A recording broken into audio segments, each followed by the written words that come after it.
Hi, my cosmic fam. Welcome to your video with everything you need to know for the upcoming new moon in Pisces.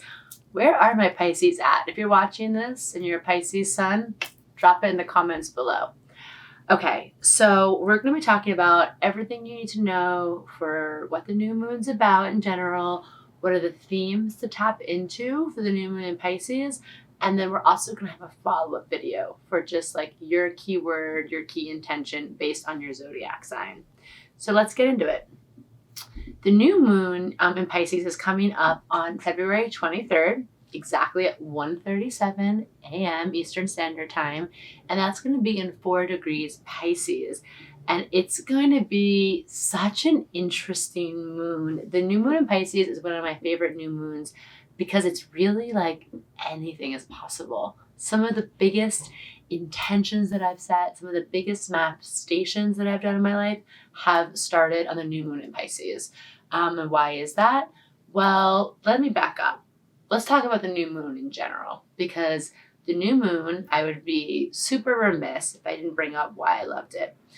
The new moon is the beginning. It's the beginning of a chapter. It's the beginning of a new story. It's a fresh start energy. We get it every month.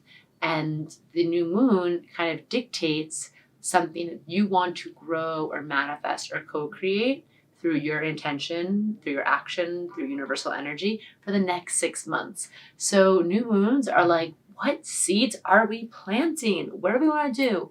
What do we want to like put in the soil? A good way to remember it is the new moon, the sky is dark. The moon and sun, they're kissing in the sky.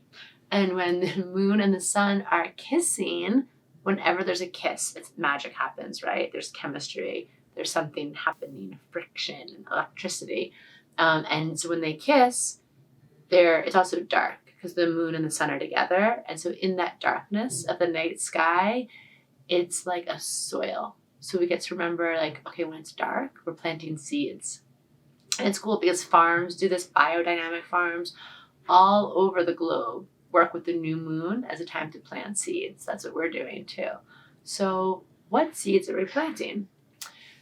The zodiac sign the moon is in gives us the theme, gives us our curriculum, gives us a plan and a schedule for the year. And that's why I love working with it, because every new moon we get to look at a slice of the zodiac and see, yeah, how is that area of my life? How is it feeling? Where do I want to grow more? Where do I want to expand?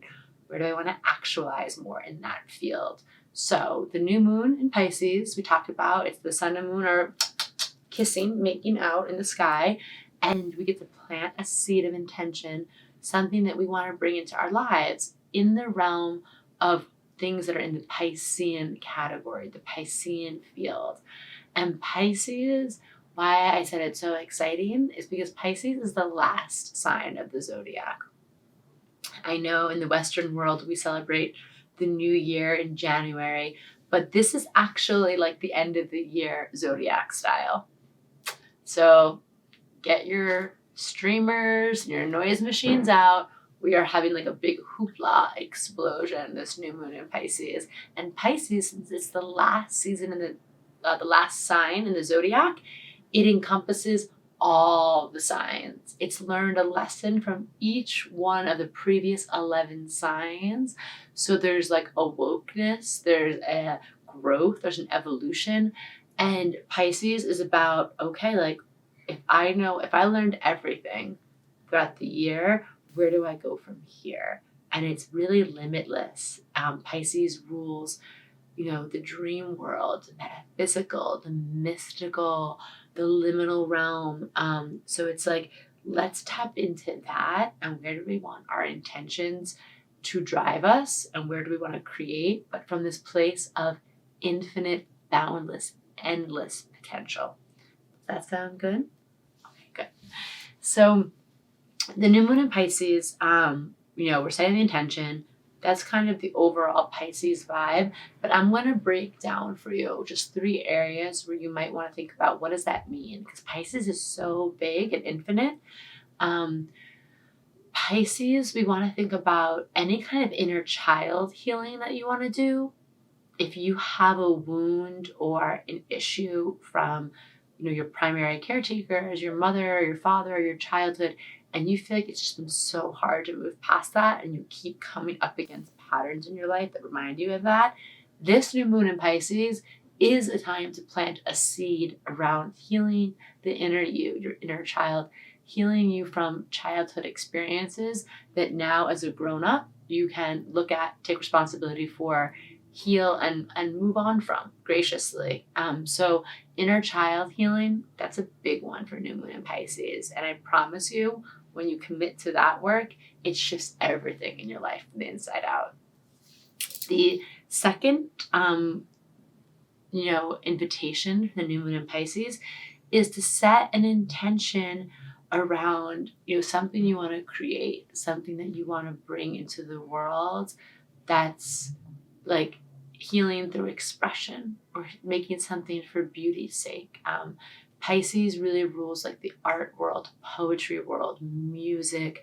And, some people who are more like super pragmatic or practical ask, like, why do you need these things? Why do you need art and music?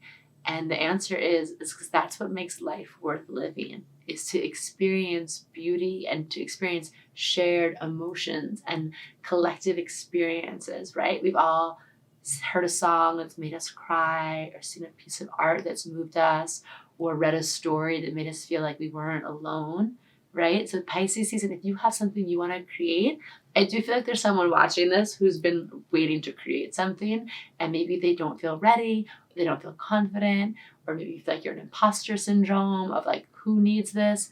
Guess what? The world needs it. The world needs what you want to create, and the world needs your unique voice. And one day, what you make and create and put out in the world is going to be someone else's thing that heals them, that inspires them. So please, I need more people just creating art faithfully, recklessly, just doing it. I love Channing Nicholas says, make a fool out of yourself in the name of your art. So just do it, create, set that intention. And then the third thing that I really want to invite you to set intentions around, to put into motion this Pisces new moon, and this is a big one, it's just believing in the power of your own manifestations. Pisces is like straddling two worlds. It's the inner world, the outer world. It's this collective consciousness experience of all the 11 signs, but you're plugged into this Neptunian space of dreaming. And shamans say that you and I, we are constantly dream weaving our world into existence. So our thoughts become our reality. The things that we focus on become the things that are around us. Where our attention flows, that thing grows. So I want you to think about this new moon in Pisces. Dream a new world into being for you. What if you weren't stuck in those old patterns? What if there was new paradigm shifts? What if there's a whole new way of life, a new career waiting for you, a new love, a new friendship, a new way of feeling good in your bank account? Like all of these things, they exist for you. They just ask you to expand your imagination first and dream them, and then just sit with them enough so that you start to really believe them. Okay, so that's a big one for Pisces season, but that's what I'm talking about. It's a wild new moon, and it's a big one. We get to dream our world into existence. Hello. And the last thing I'm going to talk about for this Pisces new moon is just, we have this one, new moon Pisces 2020 is during Mercury retrograde. So I'm just going to also invite you, if you haven't, watch our videos for your Mercury retrograde message for your sign, because these new moon intentions are going to be set against that backdrop and colored by some of the retrograde themes. And also using this too as something you might need to go back on, something in your emotional or spiritual body that's an old intention that you want to come back to, or something that's not clear and want to get clear on it before you do this work for the new moon. So mixing in that little sprinkle, Salt Bay energy into this Mercury retrograde new moon Pisces, you might need to look back at something. That's why I said that inner child healing. We're going to bring in that retrograde review energy into this new moon. And because Mercury retrograde is going on, writing is going to be so important for this new moon. So if you make time for ritual like I do, make sure you write out these intentions, do some journaling. And we are going to be having a live new moon ceremony you can join us for. I'll include the link below. But really making time to review and to write is going to strengthen your personal new moon practice. Okay, so now this is it. We get to plant seeds that are going to grow and bloom and ultimately blossom in 6 months. So what seeds of intention are you planting? You can let me know below in the comments. I love hearing what my cosmic fam is up to. And if you like these videos, be sure to like and subscribe. We have weekly videos dropping. And of course, follow us on social media for daily inspiration and weekly cosmic energy updates.